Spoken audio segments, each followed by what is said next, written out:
Welcome to one TV special analysis. నేను మీ RK. మొత్తానికి నిన్న జరిగినటువంటి T20 వరల్డ్ కప్లో భాగంగా భారత్ జింబాబ్వే మధ్య జరిగినటువంటి మ్యాచ్లో భారత్ భారీ స్కోరు సాధించి విజయం సాధించింది. తద్వారా తన సెమీస్ అవకాశాలను మెరుగుపరుచుకోవడం జరిగింది. కానీ గురువారానికి ముందు రోజు వరకు కూడా భారత పరిస్థితి ఏంటో అర్థం కానటువంటి పరిస్థితిలో మొత్తం భారత అభిమానులతో పాటు ప్రపంచ కప్ చూస్తున్నటువంటి దేశ విదేశాలకు సంబంధించినటువంటి ప్రతి అభిమానిని కూడా తొలచేస్తున్నటువంటి ప్రశ్న. ఎందుకంటే భారత్ తన మొదటి మ్యాచ్లో అంటే సూపర్ 8లో భాగంగా మొదటి మ్యాచ్లో సౌత్ ఆఫ్రికాతో ఆడడం జరిగింది. సౌత్ ఆఫ్రికాతో చాలా మార్జిన్ అంటే ఎక్కువ మార్జిన్తో ఓడిపోవడం జరిగింది. దీంతో రన్ రేట్ అయితే గణనీయంగా పడిపోయింది, మైనస్లోకి వెళ్ళిపోయింది, -3.80 ఆ ప్రాంతంలోకి వెళ్ళిపోవడంతో తప్పకుండా భారీ విజయాలు నమోదు చేసుకోవాలి. కాకపోతే నిన్న జరిగినటువంటి మ్యాచ్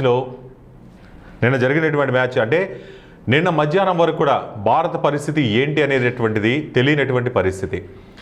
అందరి చూపు కూడా ఇండియా జింబాబ్వేతో ఆడే మ్యాచ్ కంటే కూడా సౌత్ ఆఫ్రికా వెస్టిండీస్తో ఆడే మ్యాచ్ మీదే అందరి దృష్టి కేంద్రీకరించింది. ఒకవేళ సౌత్ ఆఫ్రికాని కానీ వెస్టిండీస్ ఓడించుంటే భారత్ పరిస్థితి ఏంటి అనేటటువంటిది.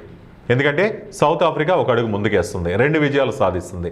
అప్పుడు భారత్ కూడా తదుపరి 2 మ్యాచ్లు అంటే జింబాబ్వేతో కానీ అటువైపు చూసుకున్నట్లయితే ఆ తర్వాత మ్యాచ్ వెస్టిండీస్తో ఉంది. ఆ 2 మ్యాచ్లు గెలవడంతో పాటు భారీ మార్జిన్తో మంచి రన్ రేట్ సాధించాల్సినటువంటి పరిస్థితి. అది ఎట్టంటే భారత్ని పీకల్లోతు కష్టాలకి కొంచెం తేడా వచ్చినా కానీ అంటే రెండిట్లో ఒక మ్యాచ్ ఓడిపోయినా అలాగే 2 మ్యాచ్ల్లో కానీ భారీ గెలుపు సాధించకపోతే మాత్రం టోర్నమెంట్ నుంచి నిష్క్రమించేటటువంటి పరిస్థితిలో భారత్ ఉంది.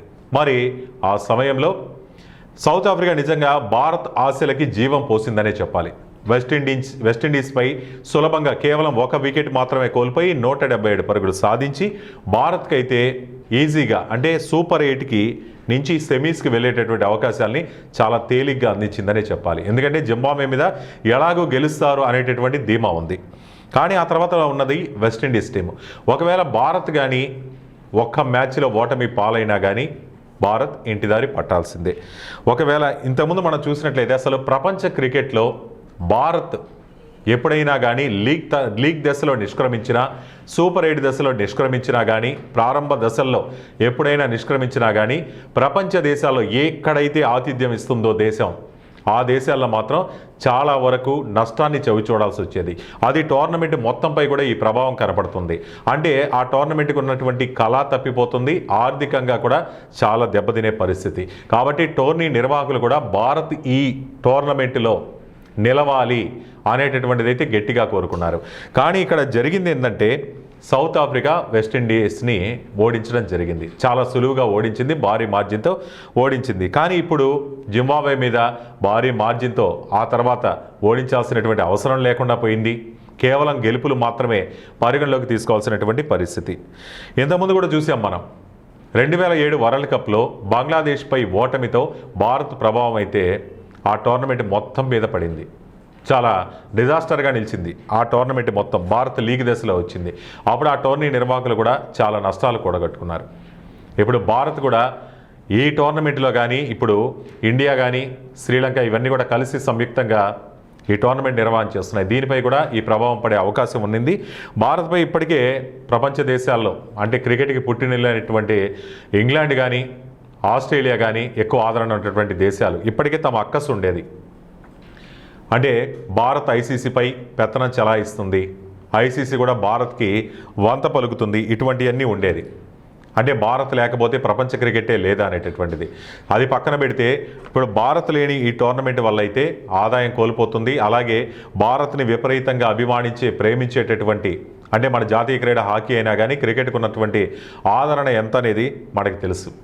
మరి అభిమానులు కూడా చాలా నిరాశకు గురవుతారు.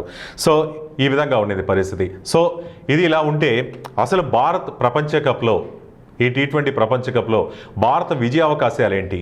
ఇంకా రన్ రేట్తో పని లేదా అంటే ఖచ్చితంగా ఇప్పుడు రన్ రేట్ గురించి మనం ఆలోచించాల్సిన అవసరం అయితే లేదు. ఎందుకంటే ఆల్రెడీ జింబాబ్వేపై గెలిచాం కాబట్టి మనకు కూడా ఒక గెలుపు ఒక ఓటమి సూపర్ 8 దశలో ఉంది.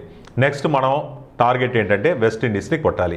నిన్న జరిగినటువంటి మ్యాచ్ పరిణామాలను చూస్తే భారత బ్యాటింగ్ విభాగంలో అయితే ఎక్కడా కానీ ఎటువంటి సంకోచం లేకుండా మొదటి నుంచి లాస్ట్ దాకా కూడా బ్యాటింగ్లో అదరగొట్టిందనే చెప్పాలి. 250 పరుగులు 250 పరుగులు భారీ స్కోర్ సాధించింది. ఇక భారత్ ఇన్నింగ్స్లో చూసినట్లయితే సంజు శాంసన్కి వరుసగా అవకాశాలు ఇస్తూనే ఉన్నారు ఈ మధ్యకాలంలో. అంటే ఫస్ట్లో అతనిపై కొన్ని విమర్శలు ఉండేవి, అంటే వచ్చినటువంటి అవకాశాలను సద్వినియోగం చేసుకోవడం అనేటటువంటిది. కానీ ఇప్పుడు అవకాశాలు ఇచ్చినా కానీ సంజు శాంసన్ సద్వినియోగం చేసుకోలేకపోతున్నాడనే చెప్పాలి. అయితే ఇషాన్ కిషన్ కానీ మంచిగానే స్టార్ట్ చేస్తున్నాడు, అలాగే మంచి స్ట్రైక్ రేట్తో దూసుకెళ్తున్నాడు. ఇక అభిషేక్ శర్మ ఈ టోర్నమెంట్లో 3 డెకౌట్లు అయినా కానీ ఇప్పుడు సూపర్ 8 దశలో అతను ఫామ్లోకి రావడం సానుకూల అంశం. అతను 50 చేశాడు. ఇక సూర్యకుమార్ యాదవ్ కూడా 13 బంతుల్లో 33. ఇక హార్దిక్ పాండ్యా కూడా మంచి హాఫ్ సెంచరీ. తిలక్ వర్మ కూడా ఇటు బ్యాటింగ్ యూనిట్ అంతా కూడా టచ్లోకి రావడం అనేది మంచి శుభ పరిణామం. కానీ బౌలింగ్ అనేది ఇప్పుడు కలవరపాటుకు గురి చేస్తుంది. జింబాబ్వే ఈ టోర్నమెంట్లో సూపర్ 8 దశకు వచ్చినా ఇంతవరకు సూపర్ 8 దశకు వచ్చినా కానీ ఇంత భారీ స్కోర్ అనేది నమోదు చేయలేదు. ఫస్ట్ టైం వాళ్ళు ఇంత భారీ స్కోర్ నమోదు చేశారు. 187 పరుగులు చేశారు. మరి బౌలింగ్ విభాగంలో దీన్ని బట్టి చూస్తే జింబాబ్వే లాంటి జట్టు పైన కూడా 187 పరుగులు ఇవ్వటం రేపు ఒకవేళ వెస్టిండీస్పై ఏమైనా ప్రభావం చూపిస్తుందా? ఒకవేళ వెస్టిండీస్పై గెలిస్తే సెమీస్కి చేరిన తర్వాత కూడా T20 వరల్డ్ కప్ గెలిచేటటువంటి సత్తా మన బౌలింగ్ యూనిట్కి ఉందా అనేటటువంటిది. నేను చూసినట్లయితే స్టార్టింగ్లో 3 బౌలర్లు అయితే బాగానే బౌలింగ్ చేశారు.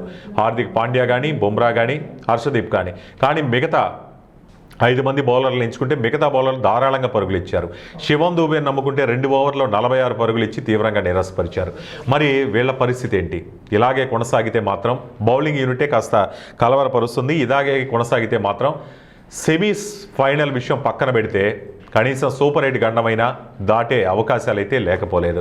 కానీ ఏదేమైనా కానీ బ్యాటింగ్ యూనిట్ మాత్రం ఇప్పుడు మంచి స్కోర్ సాధించింది, 250 పరుగులు. అది మాత్రం అందరి ప్లేయర్లు కూడా మంచి టచ్లోకి వచ్చారు. సంజు శాంసన్ కూడా తక్కువ స్కోర్ చేసినప్పటికి కూడా స్ట్రైక్ రేట్ గణనీయంగా పెంచి స్టార్టింగ్లో అయితే మంచి ఓపెనింగ్ అయితే అందజేశాడు. మరి సెమీస్లో మాత్రం భారత్కి మాత్రం బౌలింగ్ యూనిట్లో మాత్రం మెరుగుపడకపోతే మాత్రం చేదు అనుభవాలు ఎదురయ్యే అవకాశం ఉంటుంది.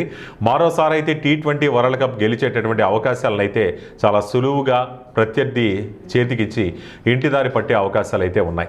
ఏదేమైనా కానీ మరొక 3 మ్యాచ్లు వరుసగా గెలుపొందితే మాత్రం భారత్ మరోసారి T20 వరల్డ్ కప్ని చేజెక్కించుకునే అవకాశాలు ఉంటాయి.